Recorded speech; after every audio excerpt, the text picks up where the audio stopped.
Kami tahu Engkau Tuhan sumber kemenangan di hidup kami. Biar setiap pujian yang keluar dari mulut kami bukan hanya teori Tuhan, tapi sungguh-sungguh lahir dari iman. Kami tidak ingin jadi orang yang munafik di hadapan Tuhan. Lihat hati kami, lihat hidup kami. Biar yang kami lakukan berkenan di mata-Mu Bapa. Layakkan setiap kami, urapi hamba-Mu yang tidak ada apa-apanya. Tuhan berbicara bagi kami, sampaikan isi hati-Mu, buat kami mengerti apa yang Tuhan mau untuk kami lakukan hari-hari ini. Terima kasih Bapa, di dalam nama Tuhan kami Yesus Kristus, kami buka hati bagi firman-Mu. Yang percaya Tuhan di tengah kita memberkati kita, mari katakan bersama, amin. Tepuk tangan buat Tuhan. Silakan duduk Bapak Ibu yang terkasih, shalom. Luar biasa ya, hari-hari ini kita tidak perlu takut berlebihan. Ya, dengan virus, dengan semua yang ada, ya. Kalau virus corona itu hanya berkuasa membunuh tubuh, tapi tidak berkuasa membunuh jiwa. Takutlah kepada Allah yang berkuasa membunuh tubuh dan jiwamu di dalam neraka. Ada virus-virus yang lebih mematikan yang dapat membawa kita kepada kematian kekal. Lebih bahaya dari corona, kepahitan. Amin.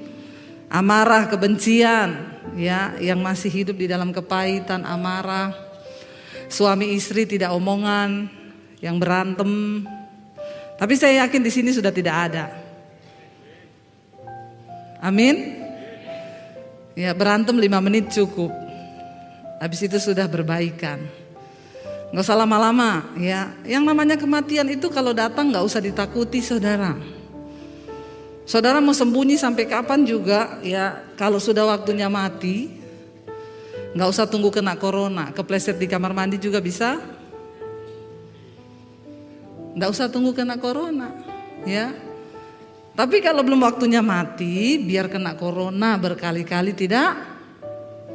Contohnya saya ini, sudah berkali-kali kena corona, saya hidup berdampingan dengan corona.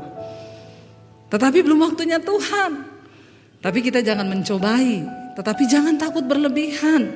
Banyak orang takut berlebihan hari-hari ini. Udah mulai percaya, udah mulai datang ke gereja. Omikron. Habis Omikron ada apa lagi? Ya, apa lagi kita nggak tahu. Tapi yang penting saudara, mari kita taruh iman kita pada Tuhan. Bilang, bagiku hidup Kristus, mati adalah keuntungan. Sehingga kapanpun Tuhan mau panggil, aku udah siap Tuhan. Karena itu selama diberi waktu hidup, hiduplah berdampak. Supaya waktu kita mati kita gak nyesel. Siapa yang udah siap mati? Tadi amin, amin, amin, amin. Begitu ditanya sudah siap mati gak ada yang mau angkat tangan. Ya, saudara siap atau tidak? Saudara mau atau tidak? Kalau harinya datang, mati ya mati. Jadi daripada tidak siap lebih baik. Siapa yang mau mempersiapkan diri? Yang udah angkat tangan ini pulang aja. Terus saudara mau ngapain di sini? Kita ini ikut Tuhan karena goal dari hidup kita yang akan datang itu kematian. Di dalam hidup ini ada 3 kematian. Yang pertama mati rohani. Yang kedua mati beneran. Napas kita berhenti. Yang ketiga mati kekal di neraka. Selama Tuhan masih kasih kita waktu, jangan sampai kita masih mati kekal di neraka. Mati beneran semua pasti. Tinggal tunggu waktunya aja. Tapi pastikan rohanimu hidup hari ini supaya engkau tidak mati kekal. Yang harus kita takuti itu mati kekal, bukan mati secara tubuh. Makanya selama diberi waktu, mari kita berdampak hidup ini. Hari ini saya pengen lanjutkan khotbah tadi pagi. Tadi pagi saya bicara tentang Daud. Ya, saudara, Daud itu berkata dia percaya kepada Allah. Waktu aku takut, aku percaya. Dan itu tidak gampang. Kenapa? Karena banyak orang Kristen berkata percaya pada Tuhan, tapi hanya sedikit yang berani mempercayakan hidupnya kepada Tuhan. Tidak semua orang percaya pada Tuhan itu mempercayakan hidupnya kepada Tuhan. Itu berbeda saudara. Nah, banyak orang pinter berteori, kalau nyanyi itu hebat saudara, kayak tadi ya. Walau 1000 rebah di sisiku, kau tetaplah Allah penolongku. Pret. Baru denger gini takut. Belum 1000 rebah, baru 2 yang rebah. Itu tetangga mati COVID loh. Makanya gak usah keluar-keluar rumah. Biar cuma di depan pintu, jangan. Nanti kamu kena virus mati. Hello saudara. Hidup mati kita bukan di tangan corona. Ingat ya, saya selalu berkata, hidup mati kita di tangan Tuhan. Kalaupun ada yang mati karena corona, itu memang sudah waktu. Jangan mau dibolak-balikin iblis loh ya. Ini yang saya gak suka saudara, orang Kristen itu ya.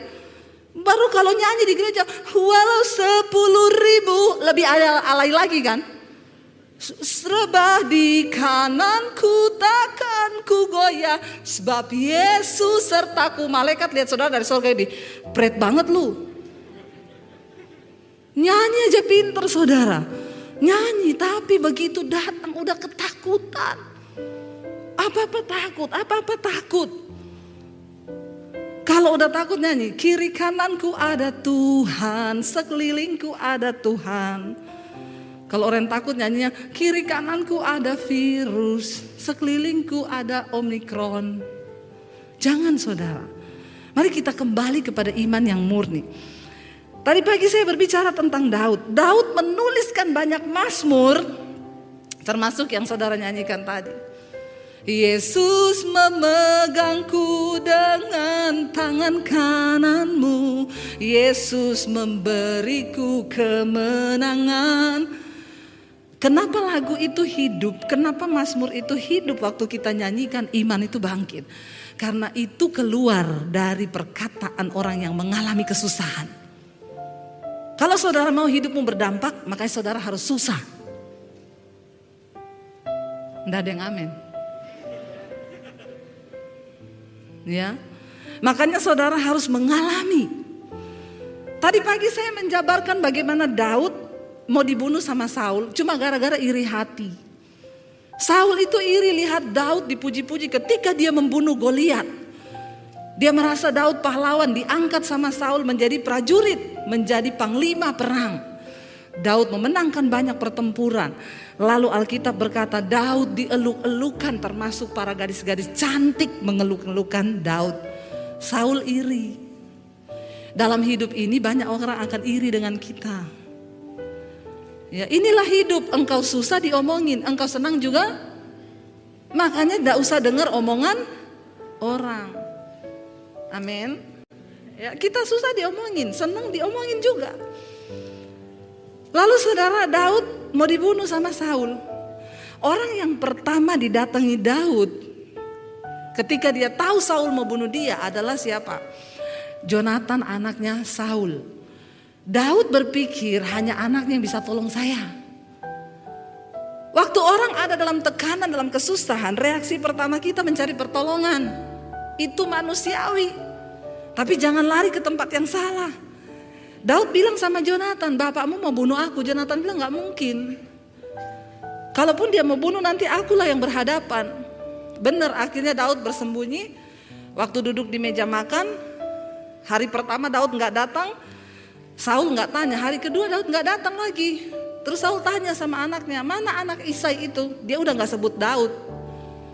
Mana anak Isai itu? Kenapa dia gak duduk makan? Jonatan bilang, dia lagi pergi pulang kampung ke Bethlehem. Dia udah izin sama aku. Langsung Saul berdiri dari mejanya. Dia bilang, dasar kamu anak sundal demi kandungan ibumu. Aku berkata kepadamu, kamu tidak tahu bahwa Daud itu akan meruntuhkan kerajaan kita. Dan kamu akan kehilangan tahta. Jangan kamu bela dia. Lalu Jonatan berdiri, lalu Saul melemparkan tombaknya hendak membunuh anaknya sendiri. Dari situ Daud tahu, pertolongan pertama yang dia datangi ternyata gak bisa menolong. Anaknya Saul sendiri tidak bisa menghadapi dendam bapaknya. Saya ketika membaca itu saya pikir-pikir, Tuhan, Daud itu orang yang berkenan di hatimu loh. Kenapa engkau izinkan? Yang mau bunuh dia ini bukan orang biasa saudara, raja atas Israel. Saudara bayangkan kalau hari ini saudara dicari presiden, mau dibunuh. Saudara mau lari kemana? Ya, mau lari kemana kita? Nggak ada tempat. Akhirnya Daud berpikir tidak bisa lagi ditolong. Dia melarikan diri, saudara. Tempat pertama yang Daud melarikan diri ketika dia keluar dari istananya Saul, dia lari ke Nob. Nob itu adalah satu tempat, itu adalah desa kampung para imam. Daud berpikir kalau dia lari sama para imam, imam itu orang yang dekat dengan Tuhan. Setidaknya bisa menolong dia, memberikan petunjuk. Seringkali kita juga ada masalah yang kita cari siapa? Pendeta. Kalau saudara yang ikut mesbah doa saya, berapa banyak yang ikut channel YouTube saya Debbie Basir TV, angkat tangan. Yang gak ikut jangan lupa nonton, like dan subscribe. Jangan lupa komen dan share. Saudara, ya, orang yang ikut dengan pengajaran saya tahu. Saya selalu berkata, jangan cari pendeta. Engkau akan kecewa. Jangan cari saya, cari Tuhan. Cari Tuhan. Saya tidak mungkin berdoa buat pergumulanmu dengan hati yang hancur. Dengar baik-baik, gak ada pendeta mau menangis untuk pergumulanmu, gak ada. Karena itu doa yang hebat, doa yang didengar Tuhan adalah doamu sendiri di hadapan Tuhan. Makanya saya tidak akan berdoa, ibu-ibu, Bu, doakan suami saya, Bu, Bambang. Doa biar apa, Bu? Biar dia dijamah Tuhan bertobat. Saya bilang tidak bisa dan saya tidak mau berdoa. Kenapa? Saya tidak mungkin menangis buat Bambang. Saya tidak mencintai Bambang. Saya mencintai suami saya Daniel, bukan Bambang. Tidak mungkin saya berdoa sama Tuhan, Tuhan, Bambang, Tuhan. Suami saya lewat, dia bilang, siapa itu Bambang? Cuma gara-gara ibu menitip doa sama saya, rumah tangga saya jadi hancur gara-gara Bambang. Tidak ada nama Bambang kan di sini? Kalau ada pun ya bertobatlah. Saudara, ya, tidak mungkin saya menangis buat suamimu, itu tidak mungkin. Makanya Yesus bilang, tangisi dirimu sendiri. Datang sama Tuhan dengan imanmu. Saya selalu berkata, tidak ada dokter hebat, tidak ada pendeta hebat. Yang ada itu Tuhan yang hebat dengan imanmu yang hebat dan luar biasa. Ayo alami Tuhan sendiri. Engkau punya hak istimewa untuk datang kepada Tuhan. Jangan titip doa. Tapi banyak orang Kristen tuh suka dibodoh-bodohin. Yang mau berangkat ke Israel, tulis doamu, nanti saya doakan di Israel. Emang kalau didoakan di Israel terus Tuhan dengar? Terus kau tidak bertobat, kau tidak datang sama Tuhan, kau tidak dengan hati yang hancur dari Tuhan, cuma titip-titip doa, biar dibawa di Israel, mau didoakan imam di sana, Tuhan tidak akan mendengar kalau bukan engkau sendiri yang datang sama Tuhan. Bilang amin. Buka paradigmamu, buka cara berpikirmu, ikut Tuhan, saudara. Udah cukup main Kristen-Kristenan, cukup main gereja-gerejaan. Kita ada di hari-hari yang terakhir. Masa demi masa kita lihat di depan mata ada krisis yang menanti. Dunia tidak akan semakin baik. Alkitab berkata akan datang masa yang sukar. Perang demi perang sudah kita dengar hari-hari ini. Ayo kita mempersiapkan iman yang benar. Datang pada Tuhan secara pribadi. Jangan titip doa. Saya selalu berkata jangan titip doa. Saya bukan kadang-kadang suka reseh ya lihat orang Kristen. WA, Bu, titip doa ya, 1. Usaha suami diberkati, keluarga diberkati. 2, anak mau skripsi biar masa depannya lancar, dapat pekerjaan. 3, saya ketawa lihat kayak begini. Dia kira saya pendeta apaan. Tidak ada makelar masuk surga, saudara. Nggak pakai makelar. Ketika seorang perempuan pendarahan 12 tahun mendengar tentang Yesus, imannya timbul. Waktu imannya timbul, dia dengar Yesus berjalan melewati kotanya. Apa yang dia lakukan? Dia ini sudah menghabiskan harta untuk berobat selama 12 tahun pendarahan. Saudara bisa membayangkan 12 tahun pendarahan. Itu waktu yang singkat atau lama? Lama, kalau kredit rumah sudah lunas. Lama 12 tahun. Ketika dia mendengar tentang Yesus, dia mendengar tentang kabar baik bahwa Yesus menyembuhkan, Yesus juru selamat. Lalu dia dengar Yesus lewat di kotanya. Dia datang menghampiri kerumunan orang banyak. Perhatikan saudara. Perempuan itu dengan iman berkata, asal ku jamah jubahnya, aku pasti sembuh. Tiba-tiba dia menjamah jubah Yesus di tengah kerumunan ribuan orang. Tiba-tiba Yesus berhenti. Yesus tanya kepada murid-muridnya, siapa yang menjamah aku? Muridnya bilang, hello Tuhan, yang menjamah kamu tuh ribuan orang. Orang semua berdesak-desakan. Saya tuh baru mengerti jadi Yesus ya. Gak usah jadi Yesus, saya saudara. Kemarin pelayanan di Palu, yang datang 1.500-an. Orang datang menjamah saya mau pingsan. Bukan mau minta didoakan, minta foto. Sampai saya keringetan, saudara, gak bisa napas saya. Akhirnya saya lari ditarik sama panitia, bersembunyi di belakang. Suami saya ketinggalan.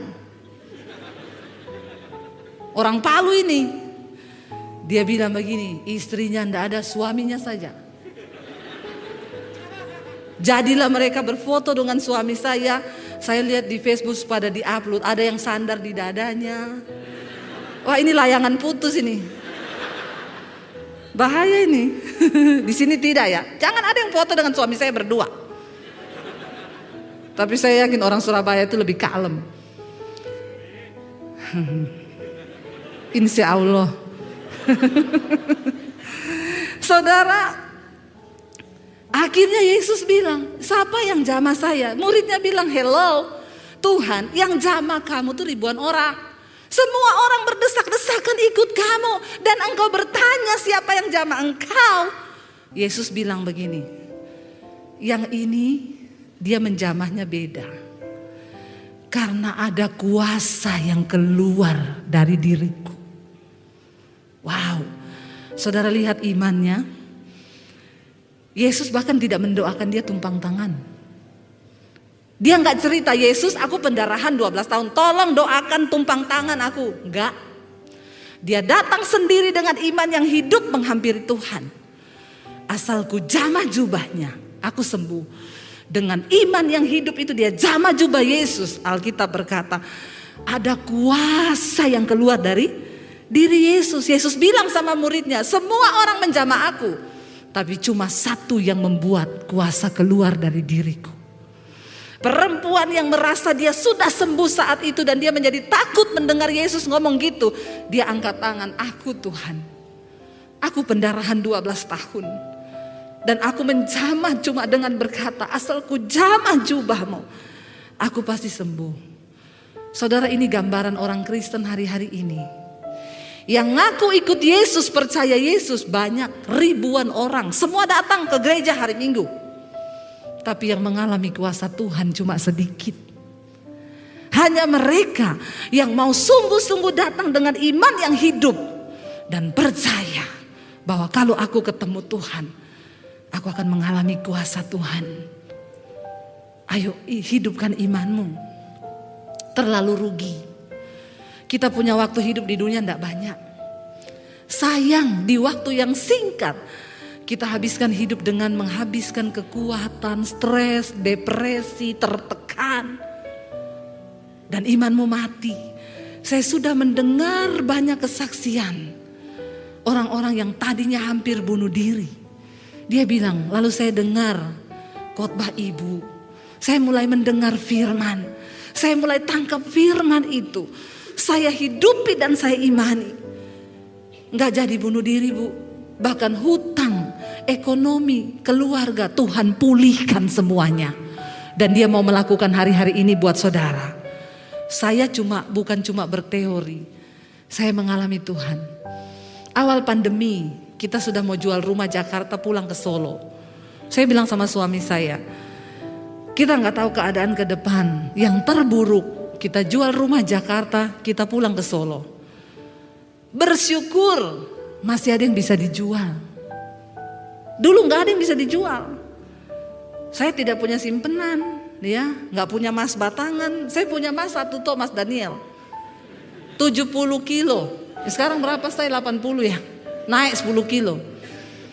Tapi kalau emas batangan makin naik makin mahal. Kalau ini tidak, makin naik makin turun harga. Mas Joko, Mas Bambang itu turun harga itu. Ya, tidak ada yang bisa saya jual dulu. Sekarang saya bilang, kalau kita nggak bisa apa-apa, kita bisa jual rumah. Ada rumah yang bisa kita jual. Tapi saya bilang sama suami saya, Tuhan yang menolong kita di masa yang lalu, Dia juga sanggup menolong kita hari ini.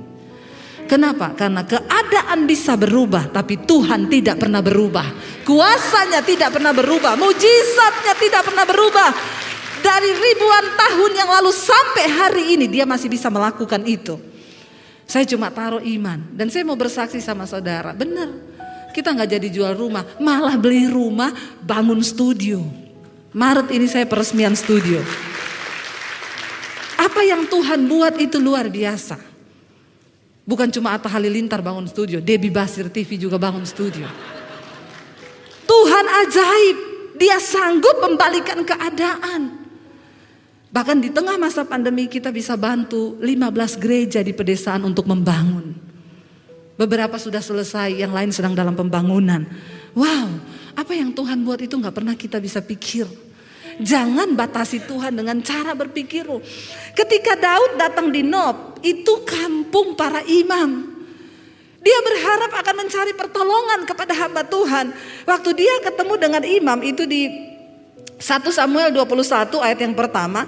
Sampailah Daud ke Nob kepada Ahimelek imam itu. Dengan gemetar Ahimelek pergi menemui Daud dan berkata kepadanya, mengapa engkau seorang diri dan tidak ada orang bersama dengan engkau? Daud datang masuk sendiri ke rumah imam.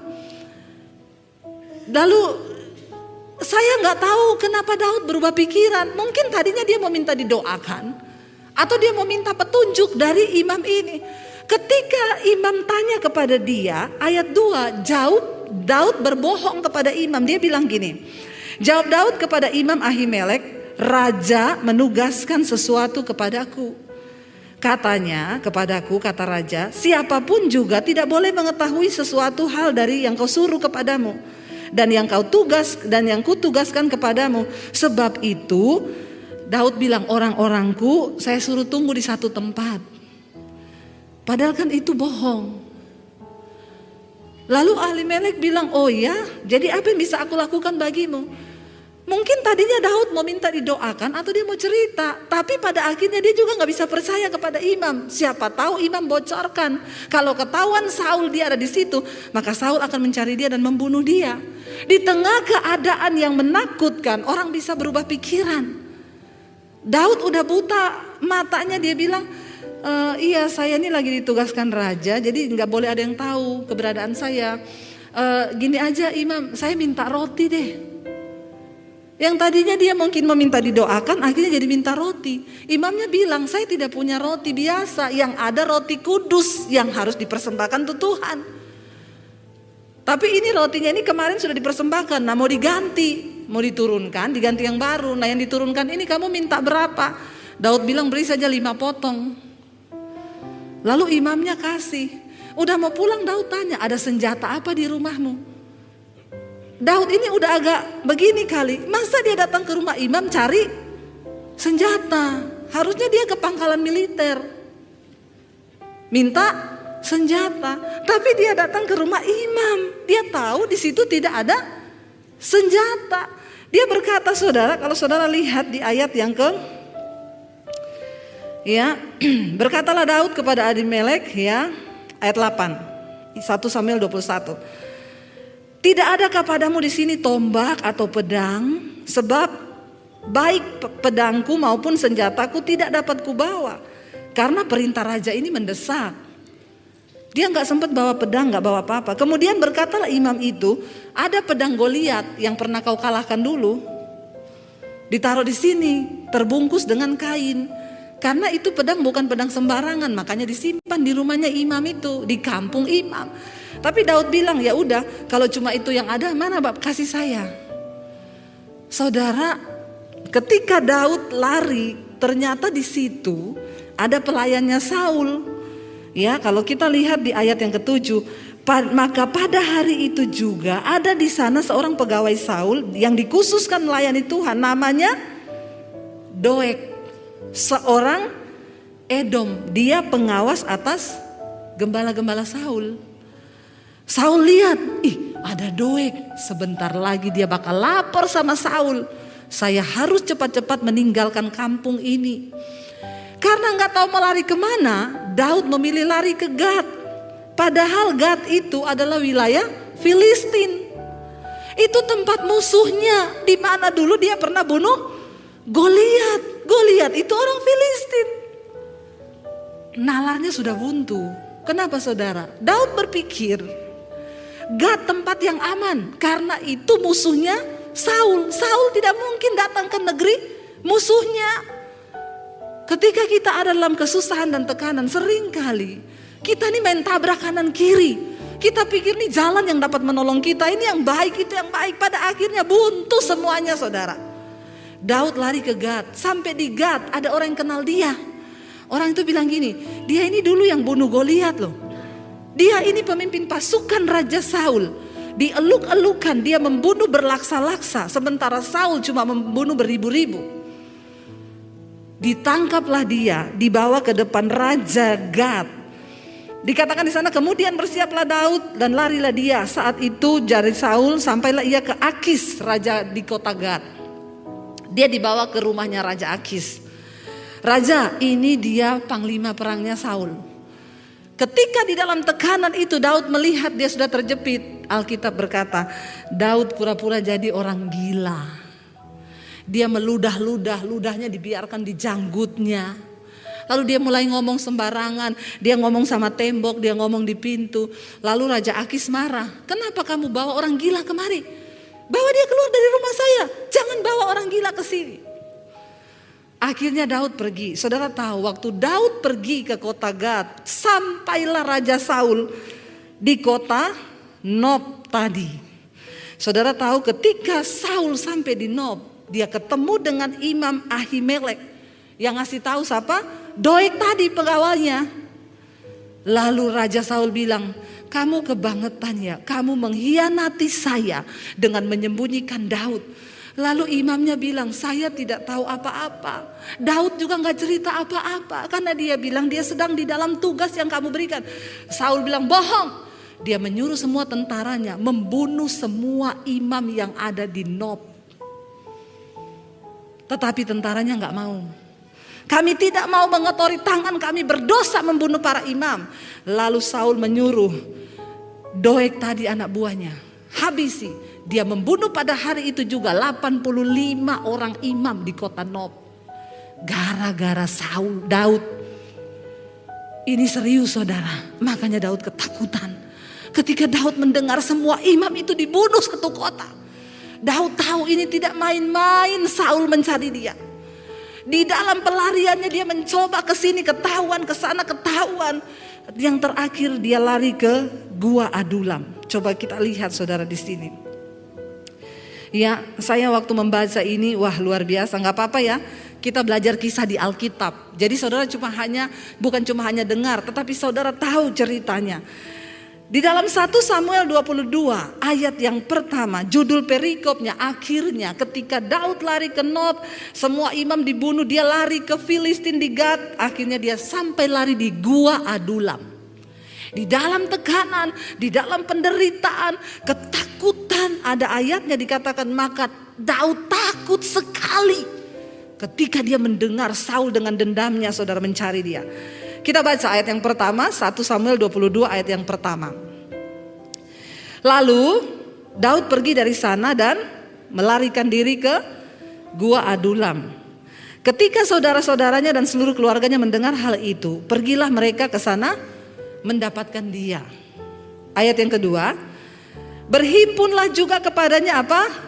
Setiap orang yang dalam kesukaran, setiap orang yang dikejar-kejar piutang, datang sama dia di situ. Setiap orang yang sakit hati, maka ia menjadi pemimpin mereka. Bersama-sama dengan dia ada berapa? 400 orang. Saudara bisa bayangkan, saya yakin pergumulan hidupmu yang kau hadapi hari ini tidak seberat Daud. Dia mau dibunuh Raja Israel, dia lari sembunyi di gua. Saudaranya tahu, datang sama dia. Daud ini harus menyelesaikan masalahnya sendiri, keluarganya datang. Ya, ini kan berarti nambah masalah kan? Orang tuanya datang, keluarganya datang. Bukan cuma itu saudara, dikatakan berhimpunlah juga kepada dia di dalam gua itu orang-orang yang dalam kesukaran. Karena dikejar-kejar debt collector. Saudara, orang dikejar debt collector itu, siapa di sini yang pernah dikejar debt collector? Nggak usah malu, itu kesaksian loh. Nggak ada yang dikejar debt collector sini? Enggak bu, cuma utang online. Pinjol. Ya, Bapak pernah ya? Saya pernah Pak, dikejar debt collector Pak. Pernah saya bukan tidak pernah. Ya pernah, karena memang sudah nggak bisa bayar cicilan rumah, saya gesek kredit card untuk bisa bayar rumah. Saya gesek tunai. Bunga berbunga, nggak ada uang untuk bisa bayar. Semuanya berhenti, mandek, rumah saya terancam ditarik, bahkan utang kredit card semakin bertumpuk. Debt collector datang di rumah teriakin saya, "Hei, pendeta nggak tahu malu nggak bayar utang." Saya cuma bilang, saya bukan nggak mau bayar, saya mau bayar. Tapi memang saya lagi kesulitan keuangan. Nggak usah bilang begitu. Jual rumah buat bayar utang. Justru rumah saya ini lagi bermasalah juga. Nggak cukup sampai di situ. Dia hubungi semua gereja yang undang saya. Itu pendeta Debbie Basir ya, bilang sama dia bayar utang. Orang yang tahu saudara, beberapa orang yang tahu, bahkan ada yang orang kaya yang kenal saya. WA, "Bu, ibu ada utang ya?" "Kok tahu?" "Itu debt kolektornya SMS ke gereja." "Iya Bu, doakan ya." "Iya Bu, kalau ada uang bayar aja." Enggak bilang gini, "Berapa Bu, saya bantu." Enggak. Boro-boro. Berharap manusia kecewa. Saya nangis saudara, ditelepon beberapa gereja, saya dipermalukan. Saya masuk di kamar, saya nangis, "Tuhan, aku nih hamba-Mu loh. Aku nih hamba-Mu Tuhan. Kenapa Engkau biarkan aku dipermalukan? Di mana harga diriku? Sebagai hamba Tuhan saya gak bisa bayar utang. Bukan untuk seneng-seneng beli barang mewah. Bukan untuk cicilan rumah dan kebutuhan hidup." Tuhan jawabnya apa? "Kalau aku izinkan itu terjadi, kamu mau apa? Biar harga dirimu hancur. Jangan pertahankan harga dirimu, kamu harus dikosongkan." Saya bercucuran air mata ngomong, "Iya Tuhan, hancurkan aku. Asal itu Engkau pandang baik, Engkau lihat itu berkenan di mata-Mu. Biar aku dipermalukan, biar dagingku habis lenyap." Tidak mudah saudara. Sekarang kalau ada orang konseling, "Bu, saya dikejar-kejar debt collector." Saya tanya, "Udah berapa lama?" 3 bulan. "Saya 2 tahun Bu."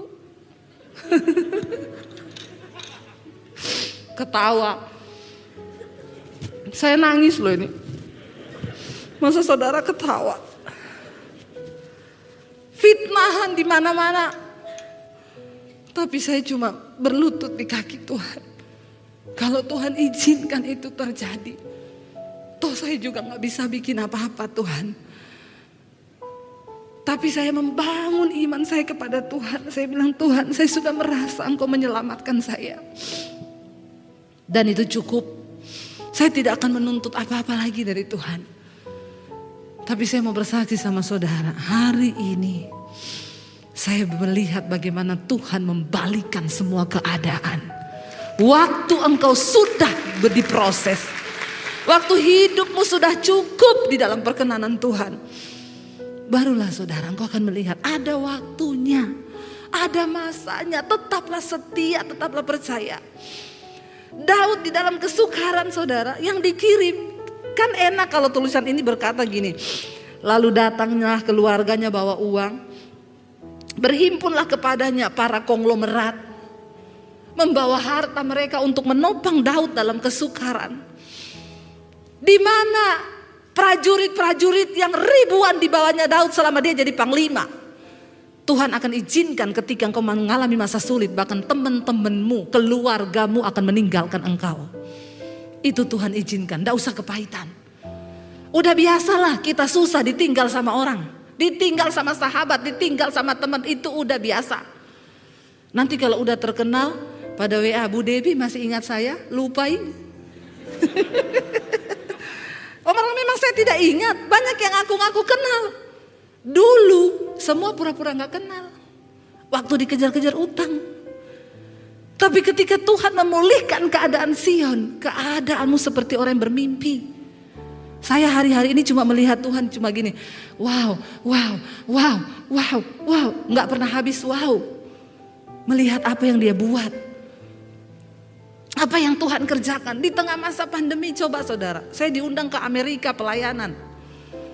Dulu belum pandemi aja nggak ke Amerika loh. Begitu pandemi saya diizinkan Tuhan pelayanan ke Amerika. Beberapa gereja saat ini sudah menunggu saya untuk berangkat lagi ke sana. Apa yang Tuhan buat itu seringkali kita tidak mengerti. Jalani aja. Daud dikirimi orang yang dikejar utang piutang, dikirimi orang yang sakit hati.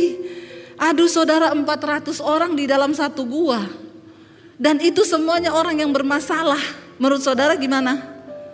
Kalau saya pilih pergi dari gua itu, atau saya robohkan sekalian guanya, biar kita mati bareng-bareng. Iya gak saudara? Astaga, Daud dalam ketakutan mau dibunuh, dia takut sekali. Mau cari penghiburan nih, datang ke satu bapak di sebelahnya. Gimana Pak? Iya Daud, bagaimana ya utang saya ini loh, belum lunas-lunas. Aduh, mau cari penghiburan malah dapat yang begini. Dia pindah ke sana, orang sakit hati. Ini pasukan bodrek saudara. Bener-bener yang kepala puyeng, bintang 7 saudara, sakit kepala, ya bibir kering, tenggorokan pecah-pecah, susah buang air besar, ini semua. Karena itu tanda-tanda mengikuti orang stres. Akhirnya Daud didatangi keluarganya. Saudara lihat di sana, dikatakan dari sana ayat 3, pergilah Daud ke Mispa di Moab untuk berkata kepada raja negeri Moab. Akhirnya jadi masalah lagi, mama sama papanya ikut-ikut dia ke gua. Akhirnya Daud harus pergi antar lagi mama papanya ke Mispa. Dia bilang sama raja Moab, aku titip ya ayahku dan ibuku tinggal padamu, sampai aku tahu apa yang akan dilakukan Allah kepadaku. Akhirnya dia tidak lari lagi mencari orang. Dia gak lari lagi ke Yonatan, dia tidak lari lagi ke imam, dia tidak lagi lari ke Filistin. Dia berdiam di dalam gua. Dia bilang, sampai aku tahu apa yang akan dilakukan Tuhan atasku. Saudara, di tengah semua pergumulan yang kau hadapi, tanya sama Tuhan, apa yang engkau mau lakukan bagiku Tuhan? Apa rencanamu di balik semuanya ini? Nggak usah tanya kenapa. Kebanyakan nanya kenapa saudara. Lebih baik bilang, Tuhan, apa yang engkau mau dari hidupku? Apa yang engkau mau lakukan bagiku? Lakukan Tuhan. Sebab aku percaya yang terbaik bagi hidupku itu adalah kehendak-Mu. Enggak usah sok tahu. Tuhan maha tahu, kita ini kadang sok tahu. Daud bilang kepada, ya di Mispa dia bertemu dengan raja negeri Moab. Izinkan ayah dan ibuku tinggal padamu sampai aku tahu apa yang dilakukan Allah padaku. Lalu diantarkannya lah mereka kepada raja negeri Moab, dan mereka tinggal bersama-sama dia selama Daud dalam kubu di gunung. Tetapi Gad, nabi itu berkata kepada Daud, janganlah tinggal di kubu gunung itu, pergilah dan pulanglah ke tanah Yehuda. Lalu pergilah Daud dan masuk ke hutan Keret. Saudara, kita tahu bersama 400 orang yang bersama-sama dengan Daud, akhirnya mereka menjadi prajurit-prajurit yang hebat dan luar biasa. Kenapa? Karena Daud menanti apa yang akan Tuhan lakukan. Jangan salah bergaul, saudara. Ketika engkau lagi ada dalam masalah, jangan salah bergaul dengan orang yang tidak mengerti dengan kehendak Tuhan. Karena dalam hidup ini banyak orang yang percaya Tuhan tapi gak mau ngikut kehendak Tuhan. Saya cerita sama teman pelayanan loh. Saya sama suami saya tanya sama seorang teman pelayanan, kehendak Tuhan buat hidupmu apa? Jawabannya apa? Nggak usah ngomong-ngomong kehendak Tuhan lah, pokoknya jalani aja apa yang ada sekarang. Ngeri loh, itu pelayan Tuhan. Selama kita diberi hidup di dunia ini, mari kita mengejar apa yang menjadi kehendak Tuhan atas hidup kita. Berjalan di dalam panggilan yang Tuhan beri, saudara. 400 orang mengikuti Daud karena mereka tahu Daud adalah orang yang melekat dengan Tuhan dan memiliki visi besar bersama dengan Tuhan. Ini yang benar-benar jadi sahabat yang mengikuti ketika dalam kesukaran. Kalau waktu kita sudah diberkati, kita sudah terkenal, orang mau ngikut, itu palsu. Tapi ketika kita susah, ada yang mengikuti kita dari masih kita susah. Nah, itu sahabat sejati, saudara. Karena dia tahu benar siapa kita. Saudara, Daud berkata, sampai aku tahu apa yang akan dilakukan Tuhan terhadap aku. Dia enggak ngomong gini, nanti ya saya beresin dulu nih. Pokoknya kalau Saul sudah beres, saya jemput mama papa saya. Enggak. Sampai aku tahu apa yang akan Tuhan lakukan atas hidupku. Saudara, sudahkah engkau tahu apa yang akan Tuhan lakukan atas hidupmu hari ini? Kalau belum, bertanyalah, Tuhan, apa yang engkau mau dari hidupku? Apa yang engkau mau, Tuhan? Beritahukan kepadaku. Aku tidak ingin hidup jadi Kristen yang seperti ini terus. Apa yang Tuhan mau, beritahukan. Dan aku mau menjalani setiap proses itu, supaya aku berkenan. Orang yang berkenan di hadapan Tuhan adalah orang yang diproses oleh Tuhan. Dan dia membuktikan kemurnian imannya dengan dia terus hidup berkenan kepada Tuhan. Saudara, kita tidak akan pernah mungkin berkenan kalau kita gak mau diproses. Hari ini, kalau engkau sedang ada di dalam proses Tuhan, jalani, syukuri. Karena hidup ini bukan cuma tentang yang enak. Ikut Tuhan itu bukan cuma tentang mujizat. Ikut Tuhan itu bukan cuma tentang engkau dilepaskan dari masalah. Ikut Tuhan bicara tentang bayar harga. Dibentuk, sakit, menderita, dagingmu dihabisi. Baru engkau bisa berkenan di hadapan Tuhan. Saya berdoa hari ini kalau ada saudara yang belum diproses, biar diproses sama Tuhan. Bilang amin.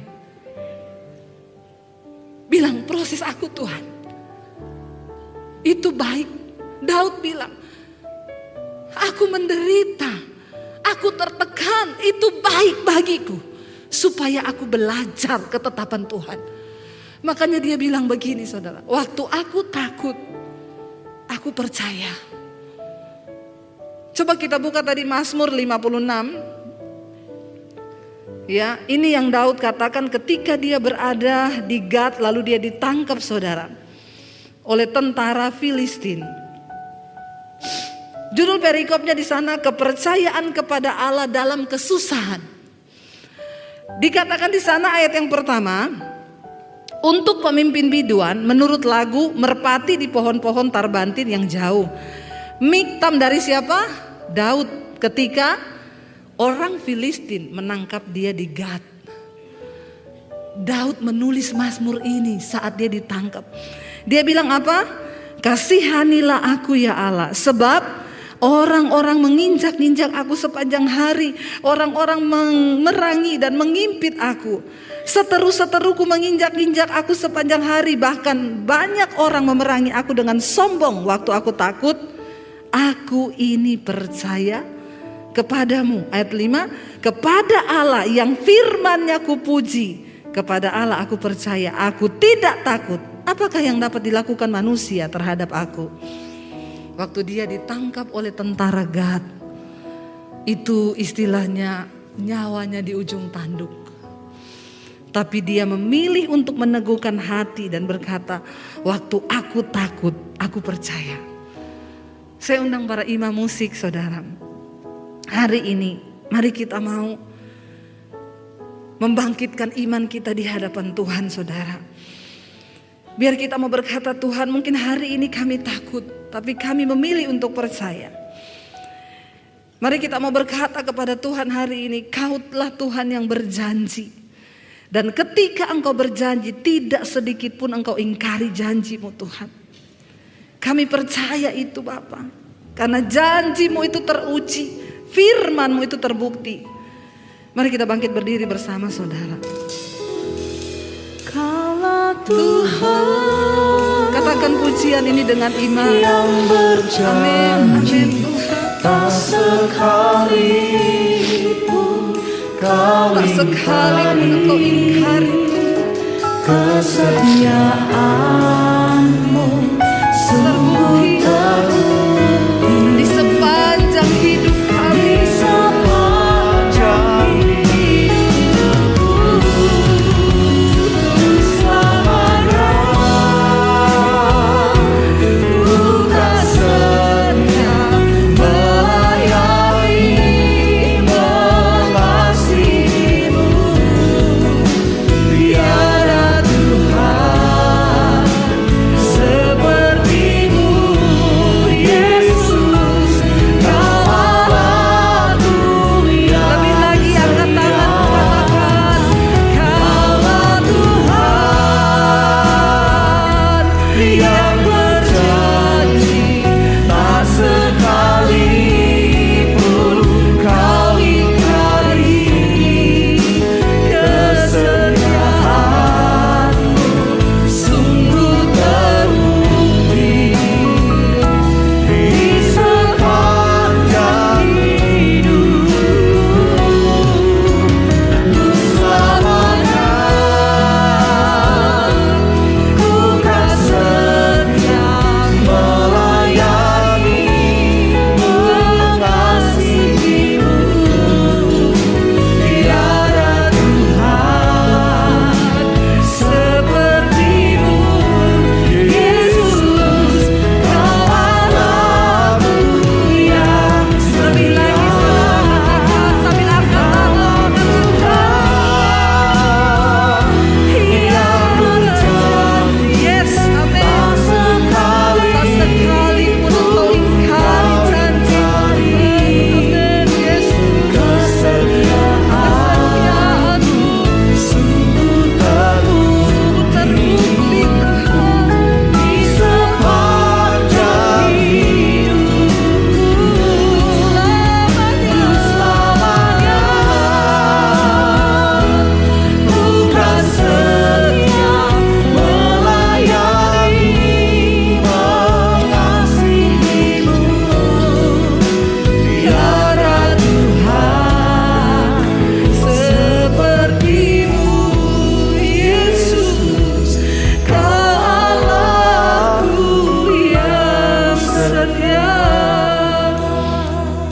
Hari ini kami memilih untuk menetapkan kepercayaan kami mengikut Tuhan, untuk menetapkan hati percaya pada firman-Mu, sebab Engkau Tuhan yang berjanji, tidak pernah Engkau ingkari janji-Mu, Bapa.